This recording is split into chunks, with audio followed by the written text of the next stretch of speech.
Estamos aquí con usted, profesor John Jairo Sánchez, es geólogo de la Universidad de Caldas, tiene estudios de maestría y doctorado en geofísica de la Universidad de Alaska, de Fairbanks, Estados Unidos, y es profesor titular en el Departamento de Geociencias de la Facultad de Minas de la Universidad Nacional de Colombia, sede Medellín. He visto también que ha tenido trabajos en la parte de vulcanología y también veo que ha tenido trabajos inclusive en procesos geológicos relacionados con comportamiento biológico. Bueno, profe, para dar a conocer algo, entonces que nos contara qué es un volcán y cómo se forma. Hay que mencionar que los volcanes son el resultado directo de el calor interno del planeta. De hecho, si vamos a la definición que la estoy compartiendo en este momento en la pantalla, un volcán es el sitio de la superficie donde salen materiales calientes del interior.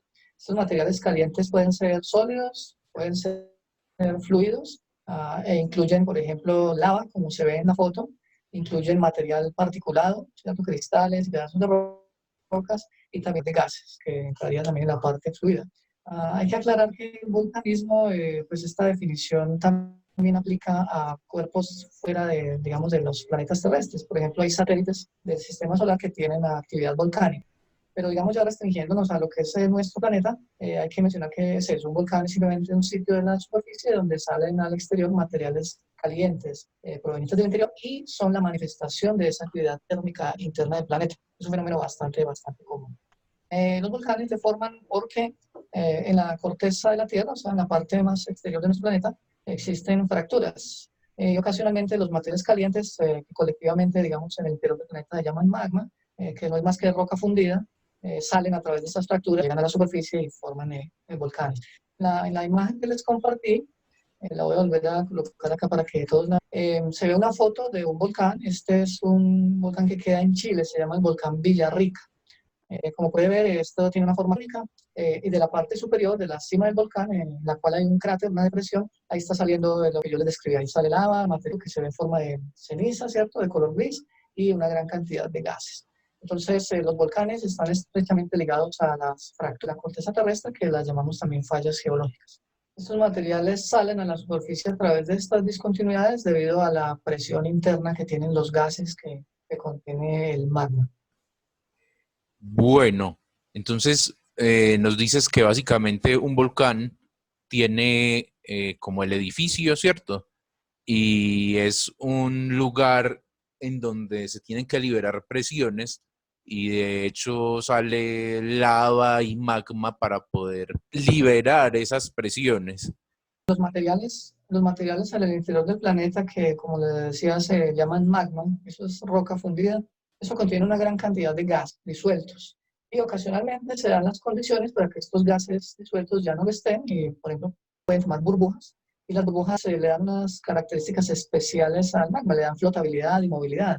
Y entonces el resultado final es la llegada de estos materiales a la superficie. Entonces, en esencia, sí es un fenómeno que tiene que ver muchísimo con liberación de presión. Para dar un contexto más general de vulcanología, nos gustaría saber qué criterios o, mejor dicho, dónde se ubican los volcanes, por ejemplo, los volcanes terrestres, dónde se ubican de forma preferencial. El fenómeno del volcanismo es bastante común en el planeta Tierra. Um, de hecho, la mayoría de, digamos, de volcanes, un conocimiento general de dónde están localizados.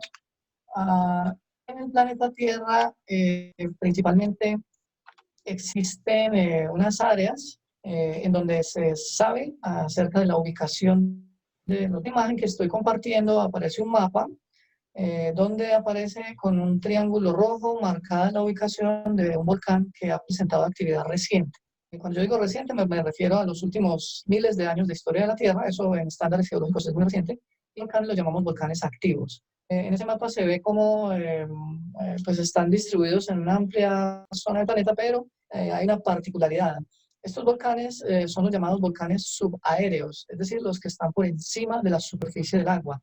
Y como pueden apreciar, están ubicados muchos de ellos alrededor de la cuenca del Océano Pacífico, un lugar donde hay muchísima actividad volcánica y también muchísima actividad sísmica. Esto es en relación al fenómeno del movimiento de las placas de la litosfera de la Tierra. Y pues allí se localizan estos volcanes. El rasgo más notorio de esta ubicación espacial de los volcanes es que alrededor de la cuenca del Pacífico hay unas cadenas cuasi continuas de volcanes, muchas de ellas en forma de arcos, y en conjunto reciben el nombre del anillo o el cinturón de fuego del Pacífico. De manera interesante también incluye volcanes que no están en el Pacífico, como por ejemplo los volcanes de Indonesia, que es la nación del planeta que más volcanes activos tiene en la actualidad. Indonesia pues tiene una parte muy importante en el Océano Índico y pues aún así ellos son considerados parte del cinturón de fuego del Pacífico. Esto es lo que tiene que ver con volcanes subaéreos. Pero si nosotros pudiéramos mirar el fondo de los océanos, encontraríamos que la cantidad de volcanes es muchísimo mayor allí. Se habla, de acuerdo a los estudios recientes, que podrían existir decenas, cientos de miles o quizás millones de centros volcánicos en el fondo del océano. Pero, pues, digamos, por obvias razones es más difícil, digamos, su caracterización y su cartografía, digamos, que están debajo de la superficie del agua. Entonces, en resumen, el fenómeno del volcanismo en planeta Tierra es muy común y podemos hablar de varios miles de volcanes aéreos, como los que muestro en la imagen, y quizás cientos de miles o millones de volcanes submarinos. Bueno, entonces usted mencionó dos cosas muy interesantes y es, muchos de los volcanes se ubican en un lugar preferencial que está demarcado por los bordes de las placas tectónicas. Y hay unos que son donde está la mayoría, que es por la isla de Java, que es donde está la mayoría de los volcanes. Asimismo, nos acabó de indicar que se dan en un lugar o una zona que nosotros conocemos como el Cinturón de Fuego.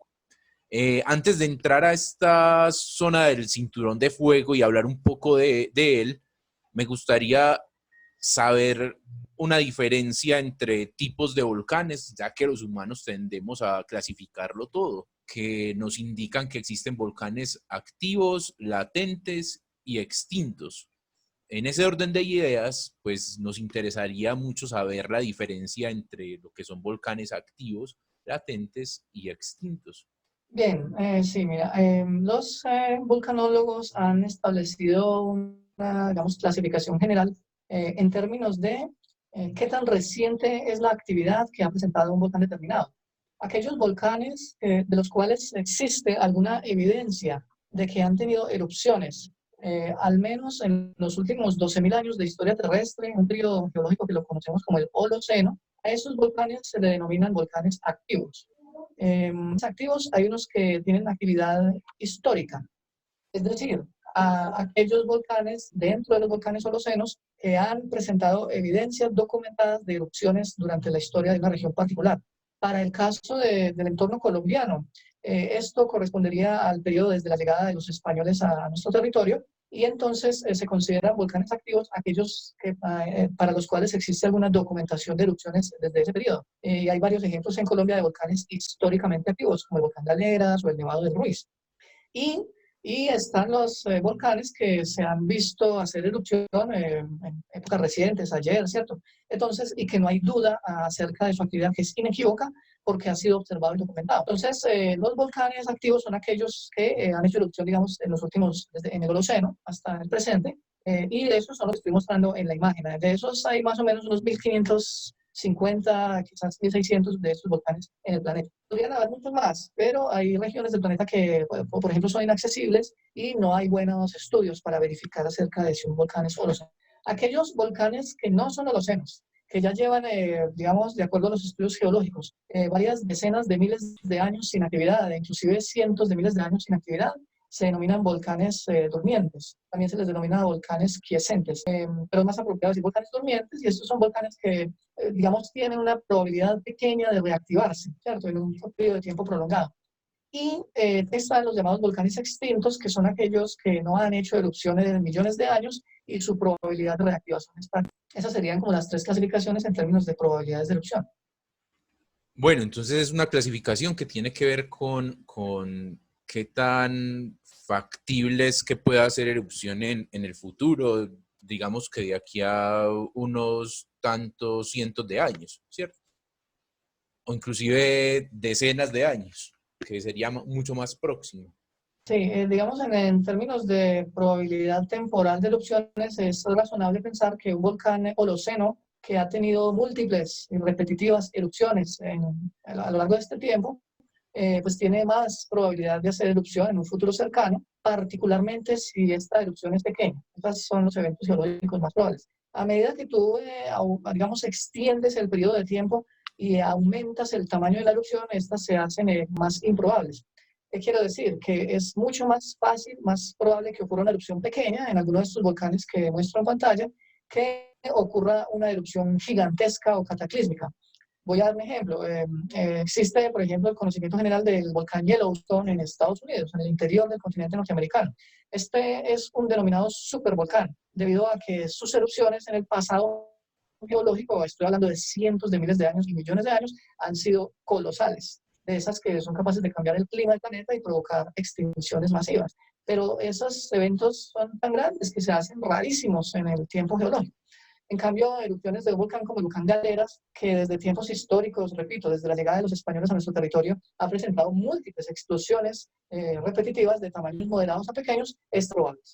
Bueno, algo que muchos nos preguntamos y en el común sí tenemos la idea de que un volcán es simplemente un edificio, como una montaña, y no tenemos idea de que existen otras estructuras volcánicas. Entonces, nos gustaría que nos hablara un poquito sobre lo que son estructuras volcánicas y también en qué pueden diferir. Ok, pues hay muchos, digámoslo así, tipos de volcanes. Ok, esto es, digamos, casi que una área específica de la volcanología. Las clasificaciones de los volcanes en términos de su forma también son muy variadas y hay varias propuestas en ese sentido. Pero en términos generales podemos hablar de que existen los volcanes que son de conducto central, ¿cierto? O de foco central, y los volcanes que son compuestos o de varios focos de erupción. Y dentro de cada una de esas categorías, entonces ya entran otras denominaciones. Para aterrizar un poco el concepto, hablemos del volcán Nevado del Ruiz en la cordillera central de Colombia. Este es un volcán que tiene un cráter que se llama el cráter Arenas, a través del cual han sido emitidos los productos de las erupciones recientes. Pero mirado en un contexto un poco más grande, este mismo volcán tiene otros volcanes que en conjunto se denominan un volcán poligenético o un volcán compuesto, o más recientemente un complejo volcán. Las morfologías de los volcanes que hacen parte de un complejo volcánico pueden ser muy variadas. Muy común encontramos las morfologías, pero también es posible encontrar, por ejemplo, volcanes que tienen formas atípicas, como por ejemplo aplanadas. Inclusive en algunas regiones del planeta es posible que existan una fractura, una fisura, a lo largo de la cual puede hacer erupción el material, y esto es simplemente una grieta y no tiene forma cónica, ¿cierto? Entonces, las morfologías de los volcanes tienden a ser muy variadas dependiendo de las condiciones geológicas locales, dependiendo de cómo el magma, este material fundido, está llegando a la parte superior de la Tierra, etcétera, etcétera. Entonces, en resumen, las formas de los volcanes pueden ser bastante variadas y dependen de una digamos, de una variabilidad de condiciones. Digamos, para ilustrar un poco este tema de manera un poco más gráfica, voy a mostrar una imagen donde se puede ver una propuesta de clasificación. Entonces, en la parte superior está encerrado por un corte. Aparece una clasificación denominada los terrenos volcánicos de gran escala, ¿cierto? Que incluyen tres clasificaciones: las provincias ígneas grandes, las crestas mesooceánicas y los campos volcánicos monogenéticos. Una segunda clasificación son aquellas que se llaman los volcanes de conducto central, que incluyen los volcanes escudo, los complejos de calderas riolíticos y los estratovolcanes, y ahí mismo también se incluyen los conos de ceniza. Entonces serían como dos grandes grupos dentro de los cuales entran diferentes morfologías de volcanes. Observe cómo de la clasificación de grandes terrenos volcánicos a la simple estructura de un volcán llamado cono de cenizas, tenemos una disminución en la escala, digamos, geográfica, ¿cierto? los campos, digamos, los cuerpos volcánicos más grandes, son denominados, digamos, son los depósitos volcánicos más grandes que existen, y dentro de los volcanes más pequeñitos podríamos mencionar los conos de cenizas o conos de escoria. Entonces aquí veo algo muy interesante y es que a través del proceso dinámico de las placas tectónicas se produce, por ejemplo, grandes terrenos de volcanes, por ejemplo, las dorsales oceánicas o medioceánicas, que es donde se está creando nueva corteza. Se clasifica como un gran campo de ascensión de material, ¿cierto? Entonces podríamos considerarlo no como el típico edificio que nosotros conocemos, sino que es una zona totalmente distinta donde está surgiendo material. Pues vemos que independientemente de la forma del volcán, es en esencia eso, representa una llegada de materiales calientes a la superficie del planeta. Algo también muy importante a tener presente es que el estilo o la forma cual estos materiales calientes hacen su aparición en superficie puede ser muy variada en todos estos diferentes volcanes que tenemos digamos, a varios factores, como por ejemplo la composición química de los materiales, el contenido de gas, la temperatura y otras condiciones físicas. Pero en términos generales, de acuerdo al modo en el cual estos materiales calientes hacen su aparición en superficie, a lo cual se llama una erupción, podemos, digamos, dividirlos en dos grandes categorías, que son aquellos volcanes que producen erupciones principalmente explosivas y los volcanes que son efusivas. En las primeras, lo que se tiene es la salida de enormes, colosales cantidades de material particulado, como se ve en la foto de la izquierda, que forman una nube eruptiva turbulenta cargada de materiales sólidos de diferentes tamaños que posteriormente pueden caer a la superficie. Y en el otro extremo estarían, digamos, las fusiones de lava, que son típicas de magmas muy calientes, de muy baja viscosidad, es decir, que presentan poca resistencia al flujo. Actividad típica de los volcanes explosivos, por ejemplo, la del volcán Azufral en el departamento de Nariño, la del volcán Nevado del Ruiz, la del volcán Anak Krakatau en Indonesia, y muchas actividades efusiva típica, aquella que se da, por ejemplo, en las Islas Galápagos o en Hawái. Aquí Colombia, ¿el machín se clasifica como explosivo o efusivo? Digamos, en las épocas más recientes de actividad, particularmente en el Holoceno, el estilo eruptivo de la mayoría de volcanes ha sido explosivo. Sin embargo, algunos volcanes, como por ejemplo el Galeras y el volcán Nevado del Huila, en épocas muy recientes, estoy hablando de hace pocos años, han presentado fusiones o extrusiones de lava que han formado unas estructuras que se llaman domos. Estos domos son de material muy viscoso que tienden a taponar el conducto y posteriormente son destruidos en explosiones y generan erupciones explosivas. O sea, que pueden pasar de un régimen a otro, o sea, de un régimen tendiendo más a efusivo a pasar a uno que sea más explosivo. Sí, eso es correcto. Es muy difícil, digamos, predecir cómo evolucionará el estilo de erupciones de un volcán en un tiempo determinado. Sin embargo, uno se pone a mirar la geología, digamos, en el caso del contexto colombiano, los volcanes han tenido inicios, es decir, etapas ancestrales desde hace un par de millones de años, donde la actividad fue predominantemente efusiva, formando apilamientos grandes de lavas muy viscosas, por ejemplo, el Nevado del Huila, el Nevado del Ruiz, tienen en su base grandes apilamientos de lava y sobre estas ya la actividad más reciente es depósitos producto de actividad explosiva. Entonces, sí, pueden cambiar a lo largo del tiempo, yendo y viniendo entre un estilo y otro. Lo que se ha observado, digamos, para el caso particular de, por ejemplo, el Nevado del Ruiz, sus etapas ancestrales de actividad eran principalmente efusivas, formó una especie de gran apilamiento de lavas en la base, de, digamos, 1 o 2 kilómetros de altura, y sobre ese pues se construyó el volcán más reciente, que es una intercalación entre erupciones explosivas y algunas erupciones efusivas. Más recientemente, estoy hablando del año 2010 para acá, se habla de un domo, es decir, una lava que está llegando ahí al fondo del cráter Arenas y está siendo emplazada allí.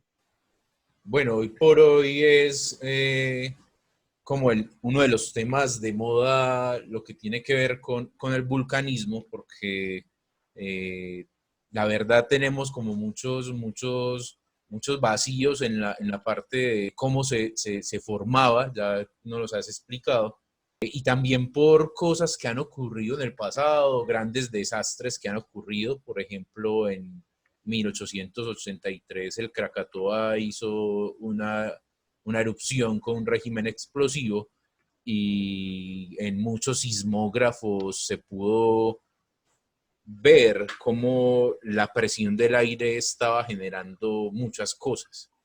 Inclusive ese volcán en esa época generó como 36.000 bajas, entonces sí da un poco de alerta que a la fecha esté activo.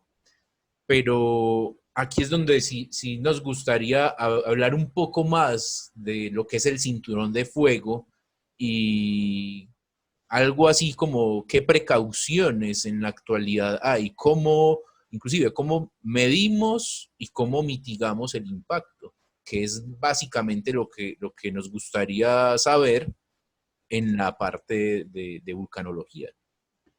Perfecto. Bueno, eso sí, importante. Vamos a retomar un poquito y nos volvemos a referir a la imagen de la localización de los volcanes. Am, Vamos a mostrar este mapa. Eh, Voy a compartir la pantalla en este momento. Y recordamos entonces la ubicación de los volcanes subaéreos. Aquí alrededor de la cuenca del Pacífico, de los volcanes holocenos subaéreos. A esto es lo que se denomina el anillo o el cinturón de fuego del Pacífico y incluye los volcanes del arco volcánico de la nación archipiélago de Indonesia, que está ubicada aquí en la parte occidental, norte de Australia. Allí pues se estima que existen al menos 120 volcanes activos. Muchos de ellos son volcanes históricamente activos y un gran número de ellos son volcanes holocenos. Dentro de ellos hay uno importante que es el volcán Anak Krakatau. Para poder explicar esto hay que hablar un poquito acerca de la historia allá de ese volcán. Entonces, para ubicación espacial vamos a mostrar una imagen de Google Earth y vamos a mirar en la localización aquí en esta imagen, donde está la nación archipiélago de Indonesia, es aquí, en este sector. El archipiélago de Indonesia tiene dos islas principales. En la parte norte está la isla de Sumatra y en la parte centro-sur está la isla de Java. Entre gigantes del archipiélago existe aquí, donde estoy mostrando con el cursor, existe un estrecho que se llama el estrecho de Sunda y Krakatau está localizado allí. Entonces vamos a aproximarnos un poco viajando lentamente hacia la localización del volcán Krakatau. El volcán reciente que se llama Anak Krakatau es esta película parcialmente destruida que estoy mostrando con el cursor. Para entender muy bien el contexto acerca de este volcán tan interesante, voy a mostrar una imagen que nos habla brevemente, que nos resume muy bien la historia de la actividad en este volcán. Entonces, vamos a mirar esta imagen. Este es un mapa de cómo era la región del estrecho de Sunda de que apareciera el volcán actual que se llama Anak Krakatau. Hace, digamos, alrededor del año 416, quizás al 535 después de Cristo, el estrecho de Sunda estaba ocupado en parte por un volcán que se llamaba el volcán Krakatau. Ese volcán tuvo una erupción bastante explosiva, la fecha pues es incierta, pero podría ser entre el 416 y el 535 de nuestra era.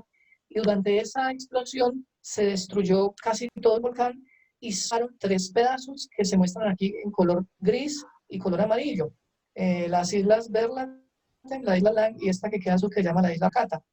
Después se reactivó esa zona y nació el volcán Krakatau por la unión de otros 300 volcánicos que eran Rakata, Danán y Parvetán. Y en el siglo XIX, en 1883, este conjunto de volcanes volvió a hacer erupción y se destruyó ese centro de actividad volcánica, entrando como en un periodo de quietud hasta principios del siglo XX y en 1927 nació lo que hoy conocemos como el volcán Krakatau, que significa el hijo de Krakatoa. Esto es muy importante, ¿por qué? Porque la actividad reciente que ha llamado tanto la acción en Anak Krakatau es una actividad, digamos, explosiva menor, comparada con las erupciones que han tenido lugar en el pasado, particularmente con la erupción del 26 de agosto de 1883. ¿Cierto?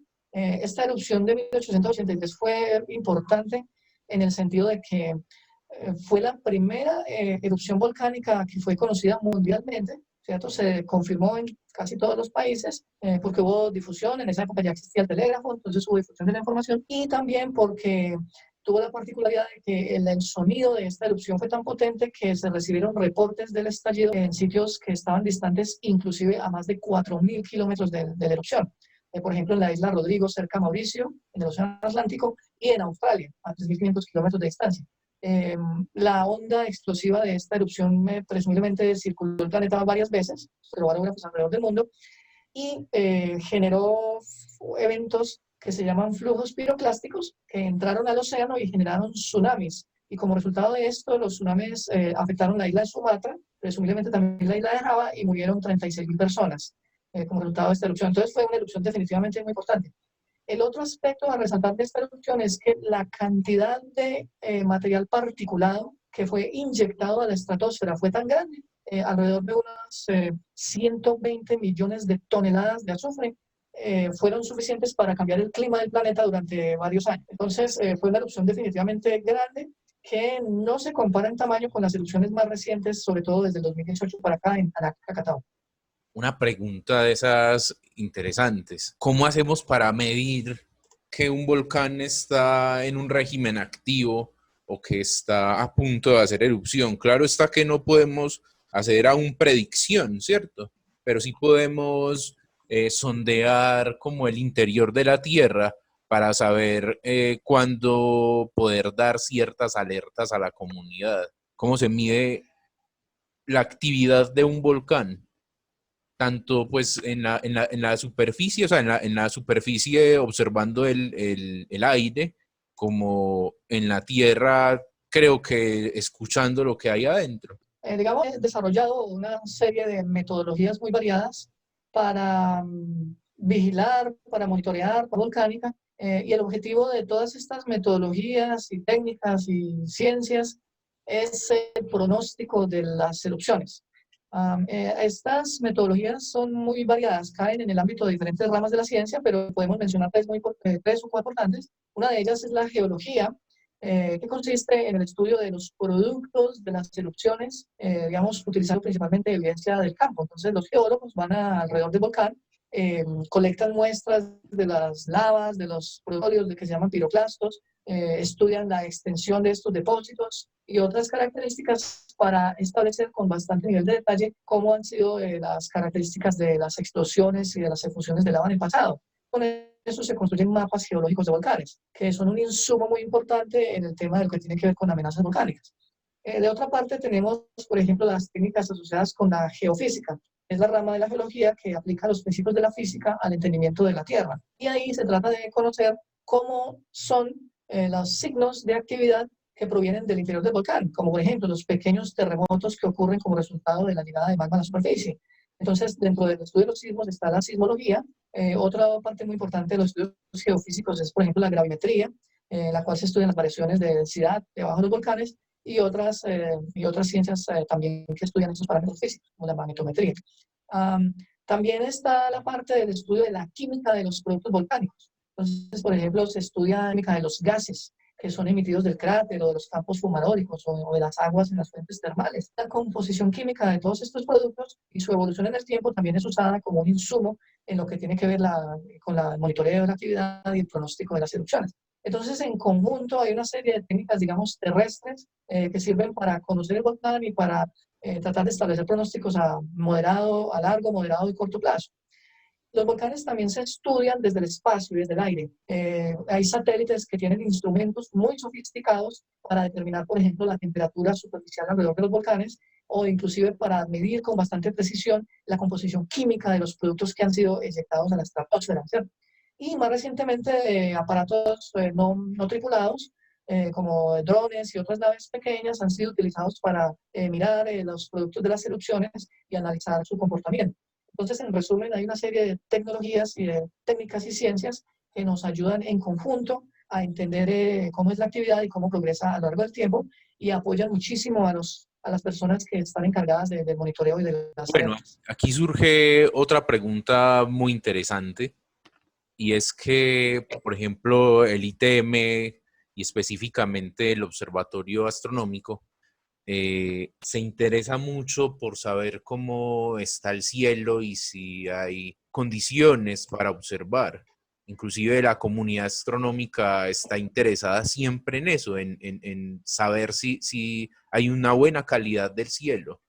Hay muchas condiciones, pero en este caso también nos interesa mucho saber sobre los volcanes, que creería yo pueden afectar un poco esa calidad del cielo. ¿Qué nos puede decir usted al respecto? Voy a mostrar esta ilustración. Aquí se muestra un esquema conceptual, o sea, hipotético, de cómo es un volcán en el interior, ¿cierto? Y un esquema que este sí es muy ajustado a la realidad de cómo se ve una erupción. Entonces, un volcán puede tener un conducto, ¿cierto? En el caso de los volcanes de conducto central, a lo largo del cual pues, llegan los materiales calientes a la superficie. Y como lo mencionaba anteriormente, dependiendo de una combinación de factores, este material puede salir de forma explosiva o no. En cualquiera de los dos casos se da lugar a la emisión de material particulado y especies químicas en grandes cantidades a la atmósfera terrestre. En la imagen que estoy mostrando se observa que hay gases y hay material sólido que están siendo llevados a la atmósfera, en particular en el caso de las erupciones explosivas muy grandes como la del volcán Krakatoa en el siglo XIX. Es muy probable la inyección de material particulado en la troposfera y en la estratosfera de la Tierra.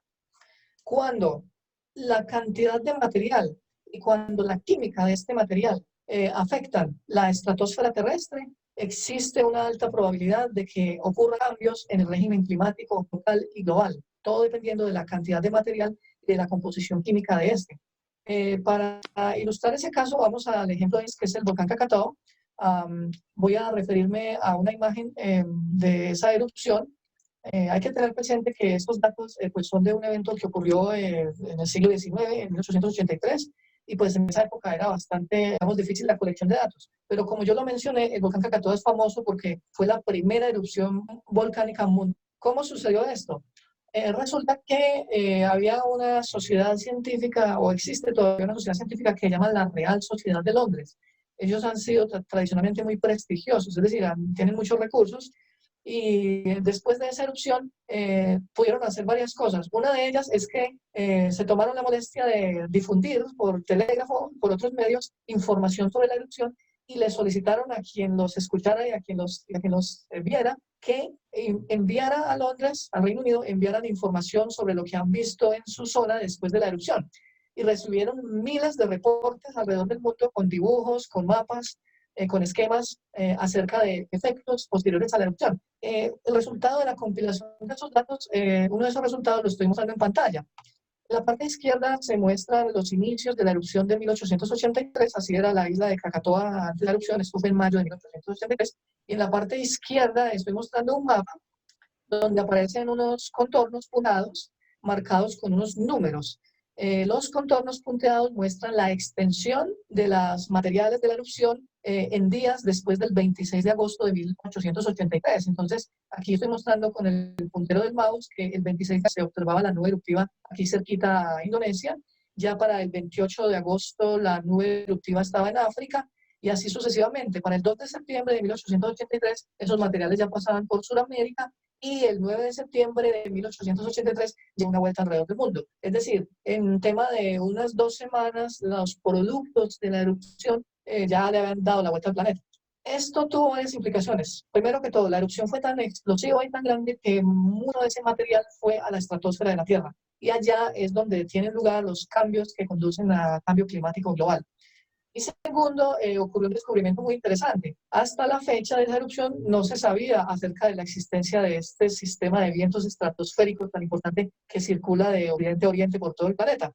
Entonces, la erupción tuvo cambio climático global, sí, durante decenas de años, pero como consecuencia de eso se descubrieron esos vientos tan importantes que hoy en día utilizan las rutas comerciales de aviones, ¿cierto? Entonces tuvo varias cosas interesantes. Los productos de la erupción causaron, como lo mencioné, pues inyectaron gran cantidad de material en la estratosfera.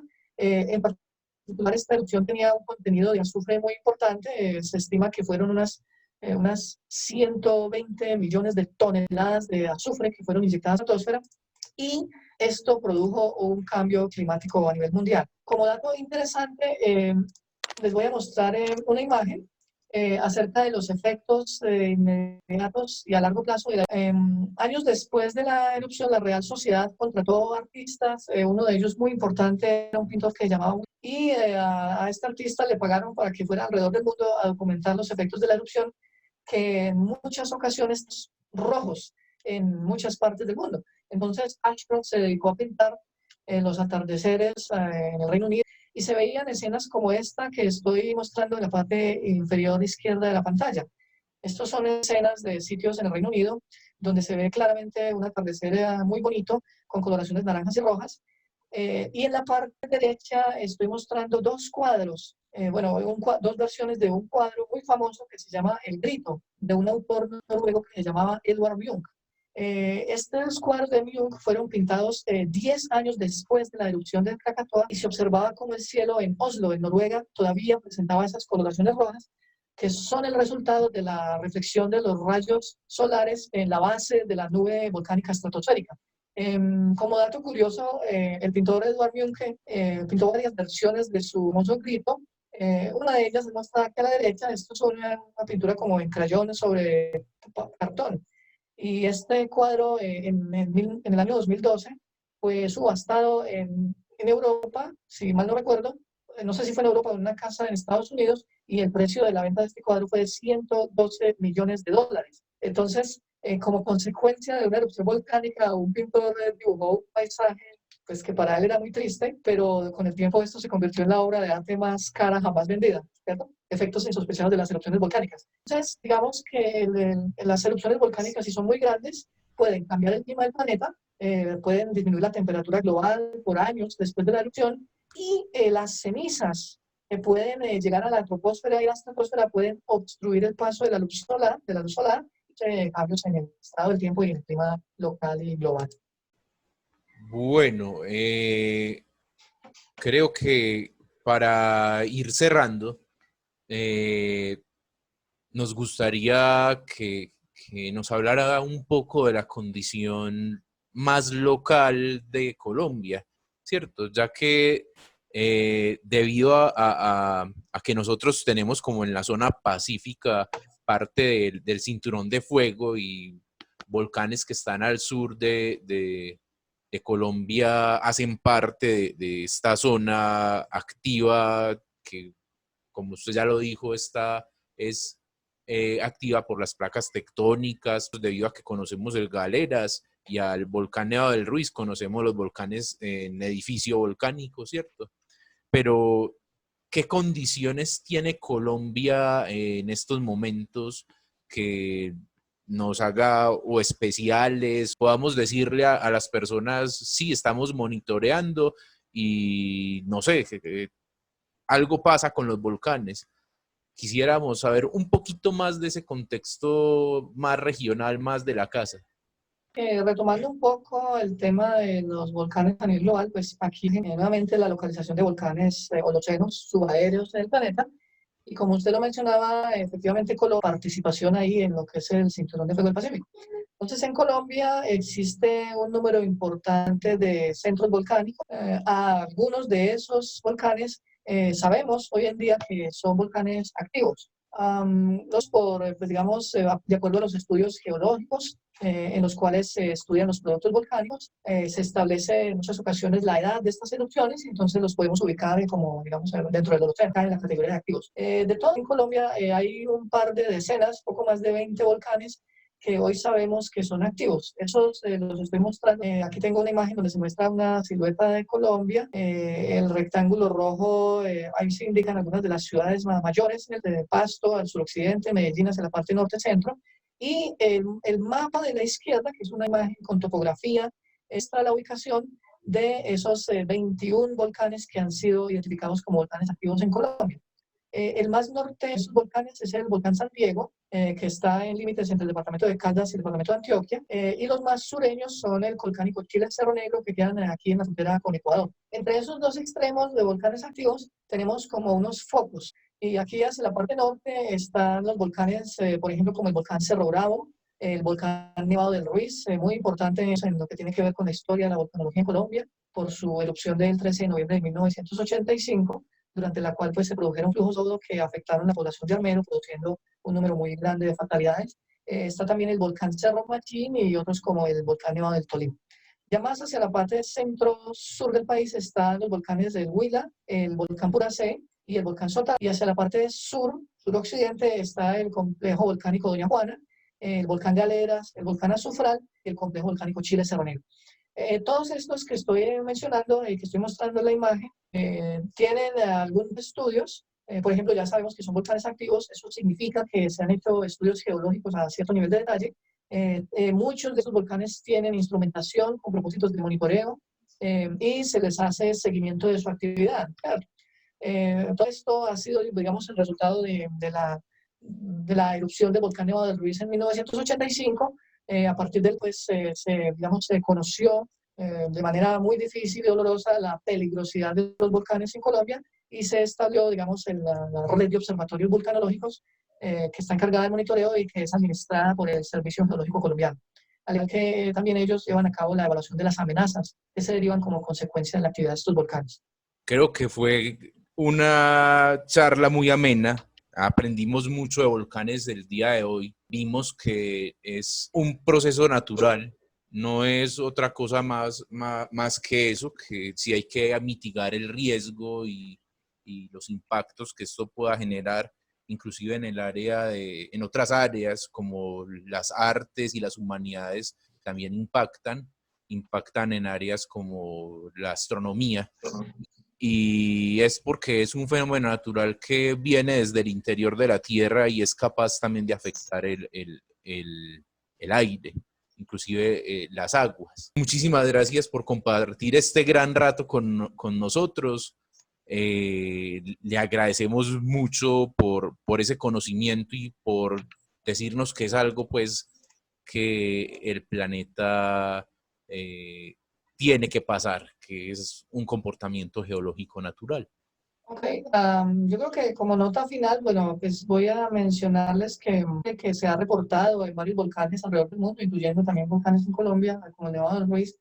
No es una cuestión, digamos, extraordinaria. De hecho, es común que en un día particular de cualquier año un número de volcanes estén en actividad. O sea, no puede ser, se trata de una reacción pacífica, nada de eso, sino que es un fenómeno común, como lo hemos mencionado, muchísimos volcanes y muchos de ellos muy activos y a veces coincide que ellos entran en actividad. Entonces, esto es importante. Otra recomendación es que cuando deseen información particular sobre volcanes en Colombia o inclusive alrededor del mundo, pues siempre se refieran a las fuentes autorizadas de información, digamos como a través de las universidades o a través del Servicio Geológico Colombiano. Ellos tienen información muy completa y muchos expertos en diferentes temas.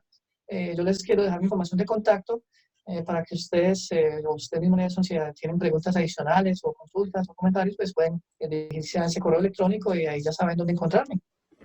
Perfecto, profe. Muchísimas gracias por compartir este momento con nosotros. Tenga una feliz tarde. Entonces, pasamos esta cuarentena ya sabiendo con el profesor un poco más sobre volcanes. Me parece muy bien, le agradezco a usted el espacio y espero que la información haya sido muy clara y muy didáctica y que resuelva muchas dudas y también que genere mucha inquietud en estas temáticas.